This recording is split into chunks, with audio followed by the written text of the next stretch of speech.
Okay, so let's get into this deep dive. We've got some really interesting source material today. It's basically notes looking at living solo, but through the eyes of this community. They're called LPots in the notes. Right. And what stood out to me is how this LPot's community, well, how the notes describe their view. It's really about normalizing being by yourself. Exactly. Moving away from that, old idea that being alone is something scary or something to fix. Yeah. And our mission here, I think, is to really understand that shift in perspective they're talking about. The notes suggest it isn't about like deciding to be alone forever. No, not at all. It's more about embracing where you are now, if you happen to be solo, finding strength in it. Strength, self-love, intentional living, all that comes up in the notes. And the takeaways seem really powerful, like how this whole approach builds confidence, helps you hear your own voice. And lets you stop putting your life on hold, waiting for someone else. That's a big one. Okay, so let's unpack that confidence bit. The source says it builds from the inside out. What does that actually look like day to day? Well, the way the notes explain it, it's in the small stuff. Every time you figure out a problem on your own, or even just genuinely enjoy a quiet evening, maybe. Little solo wins. Ah, okay. So it's like you're proving your own capability to yourself. Exactly. It's self-reliance breeding self-assurance. Not needing outside praise, you see. That makes a lot of sense. It's internal validation. And the notes link that directly to hearing your inner voice. Yes.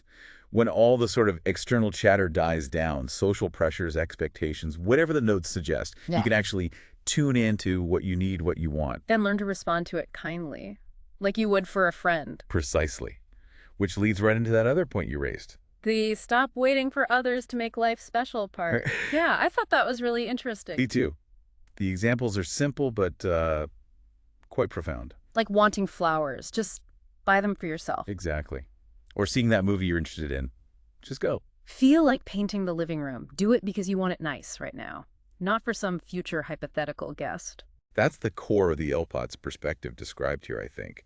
Reclaiming that agency over your own happiness, your own environment. Yeah, happiness isn't deferred. Right. The source talks about the beauty and happiness in creating your life, your routines, your space, your pace. So building your own world, essentially, and finding real joy in that process. And that intentionality, that embracing of being solo right now, that's how this community, as the notes portray it, works to normalize being alone. Framing it as an opportunity, not, a deficit. Absolutely. And a really key point the source makes is that embracing solitude this way, it doesn't mean shutting yourself off from future relationships. Right. It's about losing the fear of being alone temporarily. That's the crucial shift, isn't it? Definitely. The notes are pretty clear. When you normalize it, when you're comfortable, then if or when connection happens. It finds you whole, not half. That's a quote from the notes, isn't it? Yes. You're coming from a place of strength, of self-knowledge, not desperation or neediness. Which really brings us back to that powerful statement from the LPot's community that's mentioned. Oh, yeah. You are not waiting for your life to begin.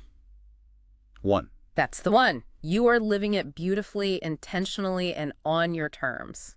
It really sums it all up. Finding pride and happiness in the life you're building now, your routines, your space, your pace. It's empowering, isn't it?